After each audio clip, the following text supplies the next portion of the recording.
This video is going to be showing you a solo master Nightfall, getting the platinum rank and the 100k Pinnacle reward on the Devil's Lair. We've already done the Grandmaster solo, so if that interests you, then watch the videos previous. This is just going to be a master run with commentary using an alternative loadout on a hunter, etc. So the modifiers are Arach no, Champions Overload, Anti-Barrier, Famine, Equipment Locked, Match Game, Champions Mob, Incoming arc and splash damage is increased. So out of the modifiers, what's most important with that? Well, match champ mods, of course. Match game, there's 3 burns in this, which generally isn't always the case in Nightfall. So 3 burns, incoming arc and splash damage is increased as well, which you've got to sort of take note of.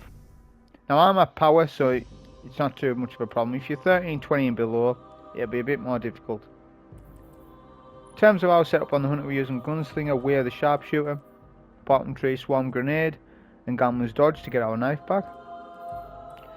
We paired that with the exotic helmet Celestial Nighthawk, which buffs Gunslinger's damage, as we know. In terms of armor mods, we're matching a lot of weapon perks because Famine's on, so you want to match your perks. Now I'm using double primary heavy. It would be surprising to know that your primaries are very important in this because of how the setup goes, because the 2 primaries I have on are very good with dealing champions on their own. So we've matched ammo finest to them. Got a radiant light on as well. We have overload and anti-barrier scout rifle on our gauntlets with a shield break charge, high energy fire and a concussive dampener. We have void damage resistance on, which I'd have been better off running the arc plate. I just forgot to swap to that, but it doesn't matter.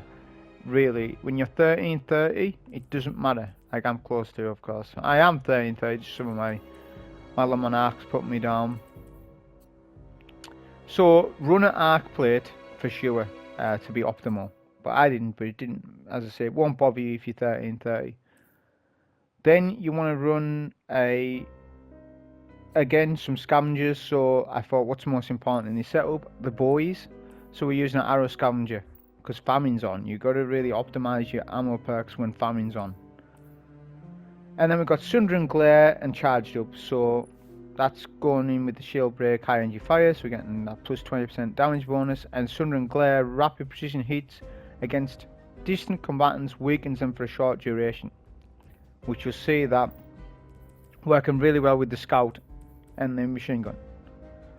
So in terms of the weapons, we're using the Nightwatch scout rifle with explosive payloading, the Monarque, the Void Exotic Bow, and the Swarm Adept LMG, which isn't the best roll, but it's probably one of the best rolls I've had so far. Because 1 for All is one of the best damage perks in the game. Vorpal weapon's really good on champions and stuff, but I wanted to focus. I wanted to use one more for ad clear and stuff like that, and this one's better. I have a Dragonfly one, but I do really like 1 for All Outlaw. This is a really good roll. We're using an Adept mag, which is better than backup mag. Just to quickly show, backup mag 60 for this particular setup, and then if I put that in, it's 65. So it's a tiny extra bonus. I could have used the mod if I had it, the big one mod, whatever they call it, which ties boss spec and major spec together, but I don't have it yet. These are just the Adept mods I have so far. Okay. So that was the machine gun roll, and that was the setup. So with this starting section, you're going to see that there'll be 1 champion has appeared. It should come up there, which the champion's at the very back of the map. So you don't need to clear any ads here. There's no health perk, no health mods on like attrition, togetherness. So you can just run past all the ads, and you're safe to do so. Just stick to the left side, hug the left side wall, just keep running past. There will be skiffs. Just try to shoot at you, but as long as you keep running, you generally won't get hit. This will be the first champion here, which we can do an initial stun there, and then once you've done your initial stun, just come back. Now this is where you're going to see the Monarch's poison effect working on the overloads. This is the first time me doing it in a video, but I have been aware that this bow has always been decent in terms of its utility, but it's very good in terms of ad clear potential and damage on overloads because of its poison effect. The actual poison effect does additionally stun a champion, So even if you're slow at getting your stuns because maybe you've stunned a champion, but you've got ads on you for whatever reason, Thrall maybe, the poison effect can actually do an additional stun, depending, you know, at times. So it's a very good bow for overloads. The Taiku's solar bow is very good as well, and that can make one-man cells. This bow can't, of course, but like I say, I'm trying out something different which ends up being very good. Now I've skipped a lot of ads from this room because again, you don't need to kill them. If you're at power, you can easily just run past these ads. If you can't, then just clear them out, which isn't much of a problem to clear them out. We're trying out the Adept, see what that is like for damage. This machine gun is very nice feeling because it's a high impact machine gun. It feels a bit like Hammerhead. Obviously it's a different archetype to that, but it's a very good machine gun. The Warmind machine gun, which is Arach, the 7 Seraph saw, it is essentially better than this machine gun because it can make cells. If cells ever get sunset, which they won't now because they've done that, but if they did, say, then this machine gun, its base stats is better than the saw, but the saw, because of its cell capabilities, it's the better machine gun, unfortunately.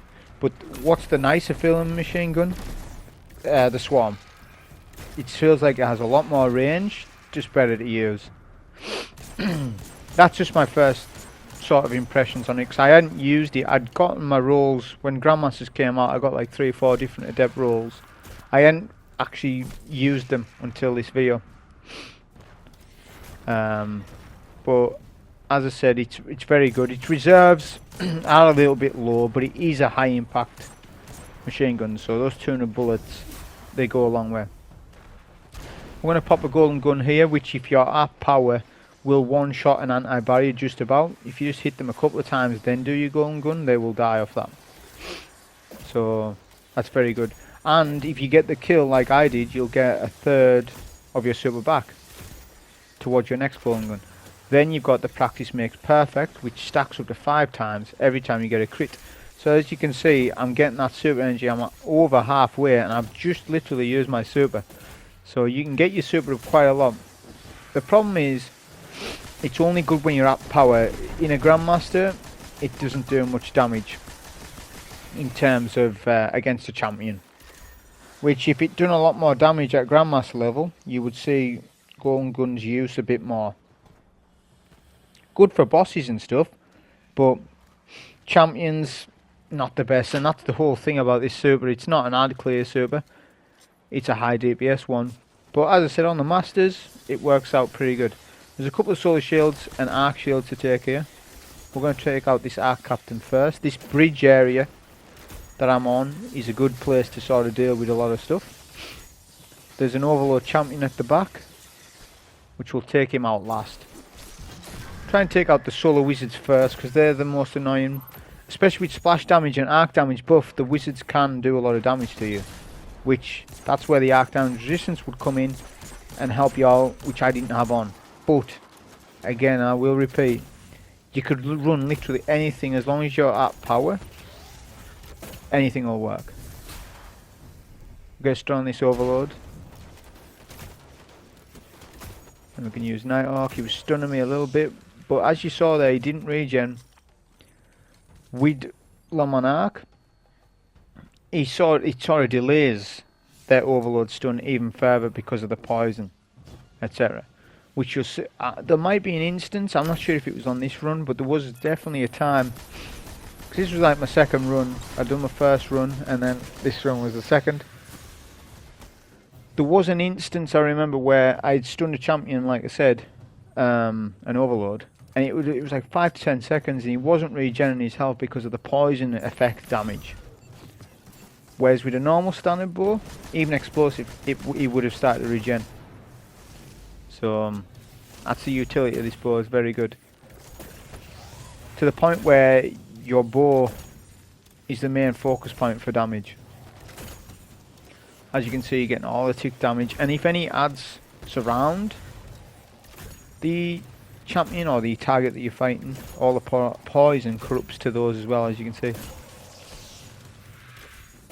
So it's a top tier bow, this, and I'm gonna say it's that good that it'd be good for Grandmasters.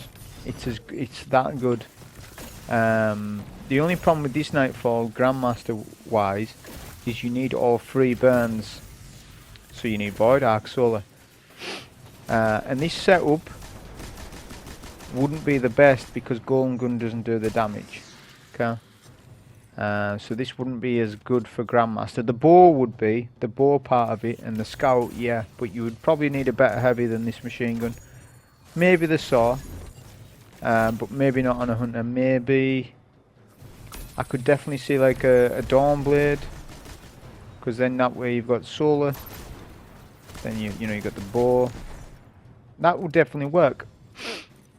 But it's a time sink. The Grandmaster solos, they're a time sink. If you're gonna decide to do one, which over recent seasons a lot more people, from what I've seen, are doing Grandmasters, and a lot of them have said, a couple of people have said, oh well, I'm going to get the whole sail solo.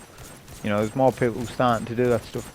If you're going to start doing it, you've got to commit to that, because you won't get it done first go unless you know how it's going to go, and you know everything, every spawn of add, all the caveats. Then yeah, you may well do. But if you don't, then it's a learning process. But as I said, we're not here to talk about the Grandmaster, just this master right here. So the adds are grouped up here, so we're going to use the Monarque to clear a lot of them out. With this particular room here, it says there's 3 phases, because it says security measure deactivated 1 out of 3. There's not 3 phases, there's multiple phases. There's 3 main phases, but in between a phase there's additional captains and additional shanks. This is why we fight from back here, because when you do get an additional spawn you can retreat, and you've saw me do that a couple of times now. It's based on a percentage of amount of fallen or hive killed. So when a certain amount is killed, you'll get the extra captains, whatnot. Then when the captains and stuff are killed, you'll get the additional spawn of shanks. When the shanks have done, that's fine. You don't need to keep looking over your shoulder, clear what's in front of you until you get 2 out of 3 or 3 out of 3. When you get to the next phase, it then starts it again. So there's mini phases within a phase. That's what I'm trying to say with it. There's the shank phase, as you saw. I was expecting that, which was based on the hive there. I'd killed an acolyte, I think, and then I got that wave of shanks. On this particular phase, 1 out of 3, there's no more waves behind us. Okay. So this main phase, if you like, this second phase will be done, and then we'll be on the final actual phase.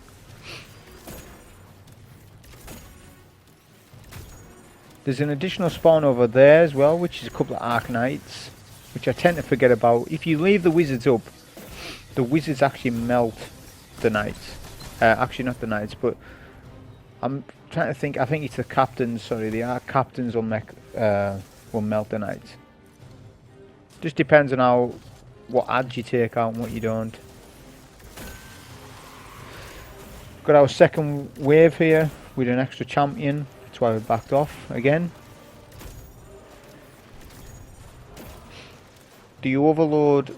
Some arms will go to where the wizards and stuff are. Definitely take out the adds on the bridge. If an overload does push you at this angle right here, you can just peek shoot with the bow, which is something I do a lot. What makes bows very good is the peek shooting aspect of it. Because in PvE, on Grandmaster particularly, if you can just peek shoot a target in and out, especially with Fallen, their arc attack is slow but curves, right? But if you can just keep peek shooting, you'll do continual damage to an overload, say, while doing damage to the champion, but the champion's barely doing any damage to you, and in some cases you must have to do that on a Grandmaster. But I apply a lot of Grandmaster techniques to the Master because it's still going to work. It's just going to be a lot quicker on this mode because the ads are not as tanky, etc. So there's movement, there's more freedom, you know, in sort of a run where you're not underpowered. Whereas when you're, you know, not over leveled, where you are underpowered, there's not as much freedom. You've got to play to a strict style of play. There's a couple of Invis Marauders, which can be annoying, but just take them as they come. It seems to be a bit of RNG whether they push you or they don't. Depends where you are, I guess. That's the biggest thing you can do with that. With the Overload, take the Overload first, and the Anti-Barrier Knight will help you take the Overload. Better off doing it that way. As you see, you do it because you get that increased damage from the Arc off the Knight, which is something I really like in Nightfalls. I really like when they have multiple champions fighting each other. The top one I can think of is Warden and Nothing, right? It spams champions, all three, Anti-Barrier, Overload, Unstoppable, which is fine, but the thing is, the trade-off is that the champions fight each other. So it's fun in a way, because you can then strategically or tactically pick and choose which champions you take first, which is something I really like, which I want to see them do more of. I just think they should just make maybe all champions available in all the Nightfalls, but they would have to make it easier for us as a solo player to put on these mods, because you can only put 2 mods on your gauntlet at a time. So what I think they need to do, it is better, don't get me wrong, than what it used to be, because you never used to be able to put mods for exotics. What they need to do is just add a champion mod slot for all legendaries and exotics. You put in to that exotic or legendary what you want. Obviously it's still going to be seasonal, because they're not going to change this. We're still going to do seasonal. They're not going to have all mods available to us, because they just don't want seasons to go that way. I want them to make them all available, so you've got Scout available to you all the time, Anti-Barrier, Unstoppable, whatever you want. But they're not gonna. That's fine. But at least they're recognising that we need to put mods into special weapons, which they've done that with sniper rifles. But what I'm saying is, if they want to, what they should do is have all 3 champions available in all Nightfalls, Unstoppable, Anti-Barrier, Overload, while adding a new slot that I call the champion mod slot for exotics, legendaries, and then you can just put it in there, but don't let it replace your backup mag slot or your whatever, you know, or major specs slot. Have it as a different slot, like they have done with the Adept mods, sort of thing. Just add an additional slot so the mod goes in the gun, not your gauntlets, because it's kind of silly putting it on your gauntlets, because then you can't run reloaders. You know, it disrupts your build if you're using an Anti-Barrier sniper, because it's energy, 6 energy for that. But that way, if it went in the weapon, I could run Disrupting Blade on my sword, Anti-Barrier Scout, Unstoppable Handgun. There we go. I've just got all 3 mods. The Nightfalls will actually be a bit better because there's more champions and there's all 3 of them there. And the solo player can put in mods easier, and even teams can. You can designate somebody to all champions and another dude to DPS, and so on and so forth. But I'm not sure if they're going to change it, and if they do, it won't be till Witch Queen. So with this section to explain with the tank area is that you can actually take out all the snipers before you spawn the tank in. The tank is spawned in via distance. Once you get past this building that I'm standing in right now, the tank will spawn in, along with 2 brigs left and right. But obviously we've got long range weapons. If you optimize what you're doing now, you can quickly take out a lot of snipers. Now I didn't fully, because I don't really need to on Master, but if you wanted to, you could. It would just take a bit longer. You can also take out an overload beforehand and stuff like that. But I've went too far forward and the tank's spawning, which is fine. It's not a huge problem. What you're going to find is Famine's going to affect yourself at this point. This is why I've got double primary on, by the way, because double primary is good for a lot of things. And is it enjoyable? No, it's not. It is for this because the bow's really good and the scout's really good. But generally, people don't like double primary because you know you want to run a special weapon, etc. Which I could have done, but Famine's on, and that means it's RNG whether you get ammo back, and you might need to run a special finisher. I don't like running special finishers because when I'm doing a video like this, I like to showcase the super, I like to showcase the setup. If I'm going to run a special finisher, it's boring because I'm just using my super to get back ammo for my sniper. That's to me going to be a boring video. The whole idea of the video is to showcase what I'm using, the weapons, as best as possible, in the best possible light. Start running special finisher, it's not going to do that because I'm barely going to use my super as much as I would have liked to. It fits my playstyle better. With double primary, you always have enough ammo to deal with as many champions as there is without ammo struggles. And plus you've got Sundering Glare on the scout rifle, which wrecks anti-barriers on its own with the rapid precision hits. Le Monarque wrecks the overload champions on its own. So those two weapons are given each roll, and then the LMG is just for additional damage and for ad clear. Because there's not a lot of tanky stuff in this apart from the actual tank, and these brigs aren't really tanky. The boss itself, Seraph Prime, is very weak. Does not have any HP, especially on Grandmaster as well. I noticed on Grandmaster it didn't have much HP at all. When you break the brig to its crit state, you're best off just golden gun him or machine gun, whatever you want. If you're gonna get your super back because of this subclass and how fast you get your supers, with practice makes perfect. We'll take the brig to our left. Obviously you want to take the brigs out before the tank and before etc. Before, you know, everything else, because they will hit you in the back if you don't. This is where you'll see Sundering Glare. Now Sundering Glare will proc every time your gun sort of does a flash. See that flash? When your gun flashes like that, that's telling you that it works. They should probably have it as a perk on the side to say that it's active. It would be a bit better than just the flash, because if you're not keen-eyed enough, you'll miss it.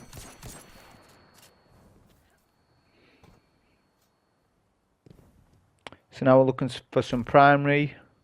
See if we've got any bricks. This is where Famine's going to slow the run down. That's what slows it down a bit. When you're dealing with the tank and all the adds, to explain the spawns, because I'm not explaining the spawns as best as I can right now. The spawns of adds from the dropships are linked to the tank's HP. I believe you get 2 to 3 spawns of a ship for every third of a HP you do to the tank. So having known that, what you need to think about is this. If you melt the tank down without taking the champions, what's going to happen is you're going to get a bunch of fallen in middle, because what the AI of the ad is to surround the champion.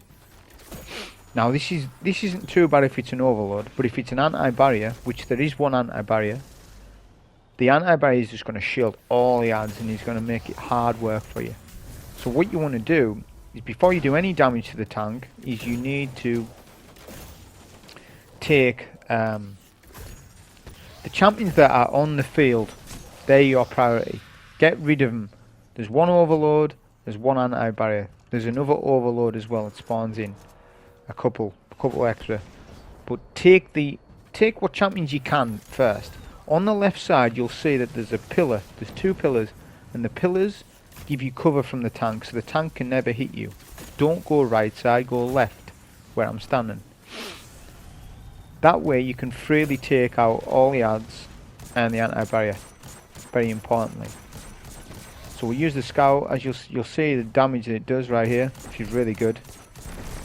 To almost the point that you don't need a sniper, because Sundering Glare scout is just so powerful. I used this setup as well on the Grandmaster, which worked out, in my eyes, better for me than a sniper would, because a sniper, you know, you're always worrying about ammo for it. With a scout, you're not.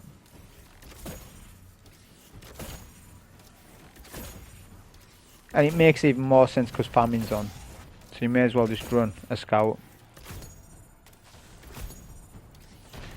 This is the second overload I was talking about, that he does push to left. Just watch that. When that anti-barrier is taken out, the overload will push you from left. Just be careful of that one. So there is an extra set of adds linked to the anti-barrier. Now I'm realising. So there's it's not just linked to the tank. It's linked to the champions that you kill as well. Which spawns in a couple of, an Arach captain, a couple of vandals at the back. Which will take those out first. If you do it like this, you're never overwhelmed by amount of adds. Whereas if you melt the tank, you're just going to get dropship after dropship with a bunch more fallen. There'll be an overload, there'll be a couple of our captains. And you've got the tank, and that's where you can get your wipes, where you're having to move because of the adds, and then the tank hits you, and you forget about your position and where the tankers last saw you. The tank will only shoot where you last were. The tank hasn't saw you since then. As you can see, he just keeps shooting that left side because that's where he last saw me. That's how the tank works.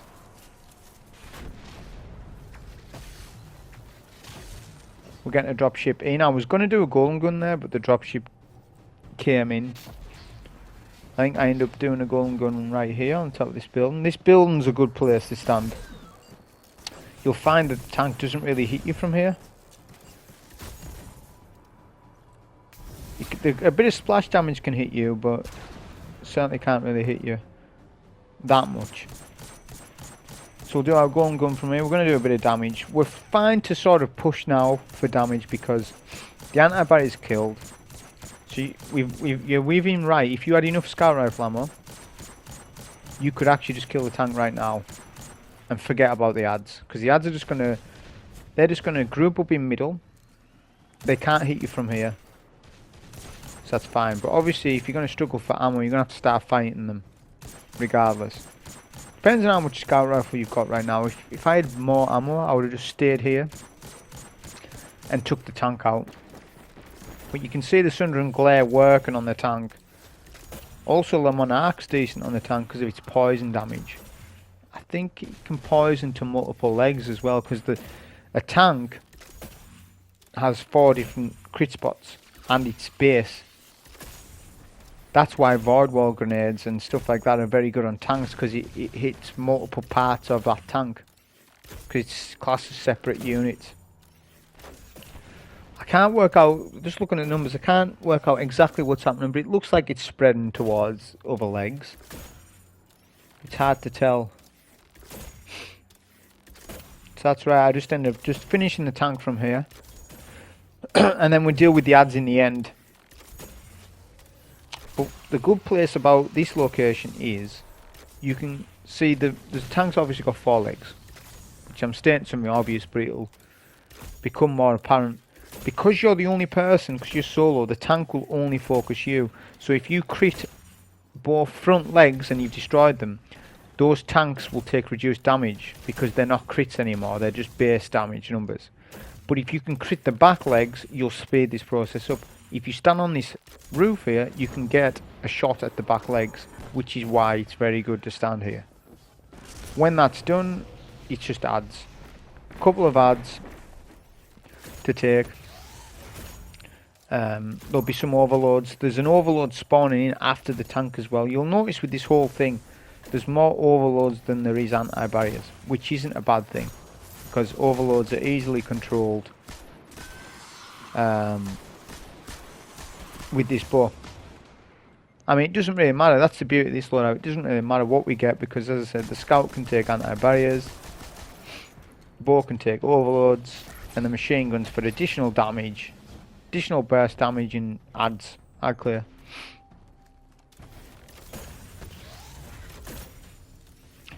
We were pushed by invisible marauders there, which is why I had to back off. Get a golden gun shot on that. Try to weaken the champion enough first, then get the shot. Then you'll get the refund of servo. There's a couple of times when I didn't do that. Most of the time I did do it right, but sometimes I didn't. Or if you miss your crit, obviously you're not going to kill the champ like you normally would. If so, just keep hitting with the Monarque to suppress him with the poison. Make sure he doesn't regain health.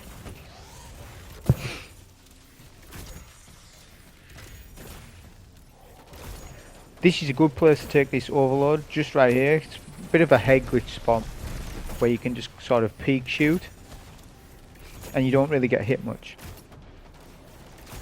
Which, like I said, certain captains, they have certain attacks. So this captain has the arc damage, which is slow but curves around walls or any cover that you're behind. That does a lot of damage to you. The solar captains, they have a lot of wolves on them. Those wreck up close, but from a distance they barely hit you. So knowing which overload you're up against is important.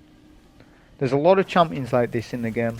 Like even the Vex Hobgoblins, some of them do solar, some of them snipe you, some of them just do the void blasts, etc. So there's a lot of variety with these champions that some people don't maybe pay attention to because you don't need to, but in solo play you do, because if it's arc damage increased, you need to take in account of the arc captains more so than the solar ones and all this. Or if it's a void nightfall, you need to take into account the void ones rather than the other elements. You have 2 overloads before the boss fight starts. I usually peek shoot from the entrance. Just bear in mind when the overload's killed, the entrance door will shut on you. So just be careful not to get stuck. Unless you'll get you'll get allies. You'll get the no turn back message for 4 seconds. It'll just spawn you in at the boss fight, but I just like to start here because what we're going to do a couple of LMG shots and then a golden gun straight away. That will then initiate the actual first phase finished. So straight away we finish the fight, finish the first phase, sorry. That will then spawn in the Void Serpents. You'll then get all the spawns for this phase, which is multiple phases of Shanks, Dregs, Vandals. Later on in the fight there's Invisible Marauders, there's a lot of phases. You don't really need to know what phases are coming so much, just that there is a lot of ads coming. And this is your location to stand in this area here. Now you can shoot from this window here as well. You can even crouch. The only thing that can really hurt you is the nades. So just stand back out of the nades. That's the best thing you can do when you get that. We're going to take out the Void Serpents first, or take out 3 of them at least.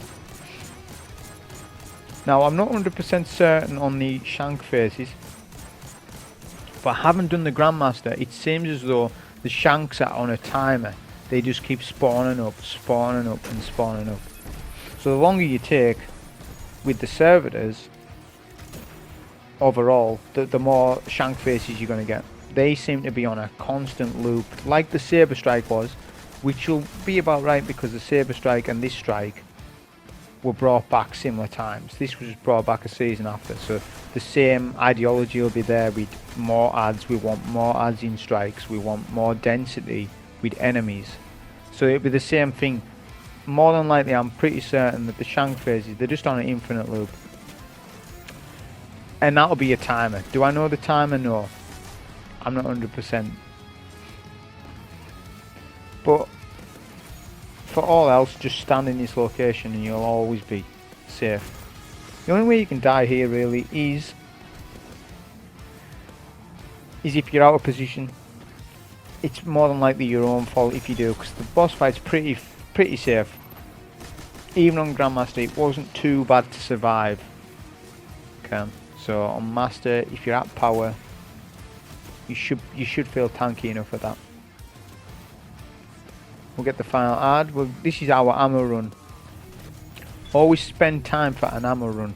That's why we left our final servitor alive. We took out all the ads and then leave the servitor, because the servitors aren't threatening. Then we're going to do another golden gun shot. Try to get your crit sooner than what I did. I was lucky there to get the crit. Because after this boss will teleport as soon as you've took down the servitors. So you're best off just popping the golden gun right away. Or wait for him to teleport, then do your golden gun. Whatever you want. Just bear in mind there's ads coming. As soon as you take down the servitors, there's a bunch of ads and they could stagger your super so you miss your crit. You know, so you're best off just getting that damage straight away. This boss will basically die in around 3 golden gun shots. You do 1/3 each phase. This is where you're going to get champions, so you get 2 overload champions on the final phase of the fight.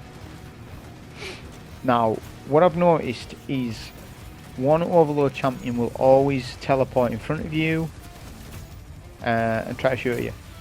But the other one won't. So what you want to do is get at least one over, because you want to do want to get platinum. You don't want to kill the boss right off the bat, because I could just kill the servitors right now, go down below, do a golden gun and finish the boss. But you don't want to do that because you want platinum. So try and take an overload when you get that opportunity to do so. In the meantime, just take out ads. That's your biggest thing, because you're getting stunned by a lot of the ads while you're trying to deal with the overload, as you can see. So it's not possible for me to safely take out an overload yet, because I'm getting hit by too much. And those curvy bullets, they're just coming through the window.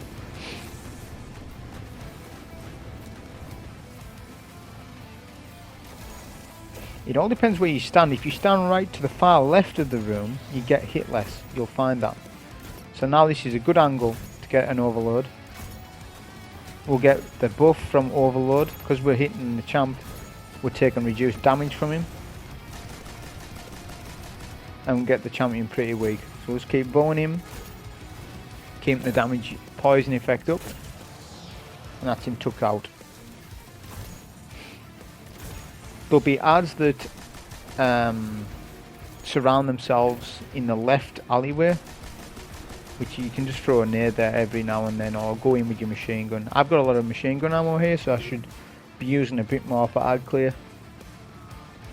Here's the invisible marauders, so they're on the final phase. We overcommitted there, try not to. Be patient.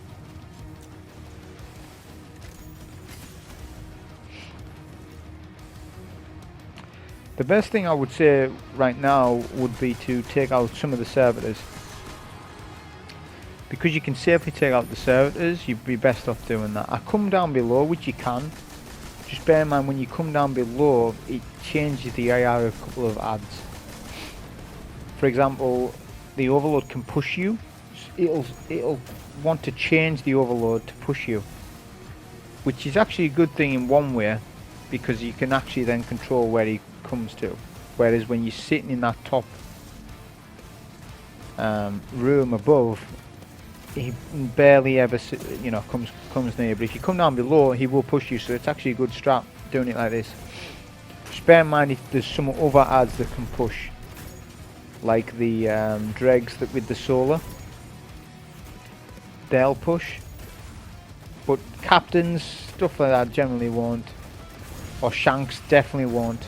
So it's actually not too bad down here. The boss can't hit you, the servitors can't hit you, and you can do damage to the servitors from down here.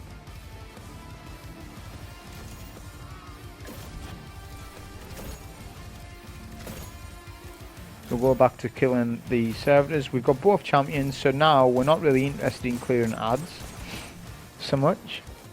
We're just interested in killing the boss, getting our run done.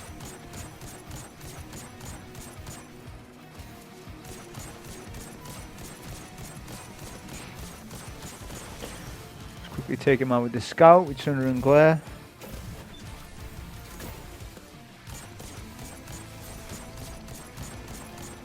And we're on the final server there. Obviously you'll have your super for the final phase, don't be using it on the champ. You want your golden guns for the boss damage, just because it's so fast and instant. I do a bit of LMG damage before he teleports. Now I know he's teleported to the back of the map, so we're going to come down below. We cleared the ads previously down here, so we're safe. Do a golden gun shot, and that'll finish off the boss. Not too bad on this, not too difficult. The Swarm LMG is a very nice feeling machine gun, but that was the solo on it. Hope you enjoyed, thank you.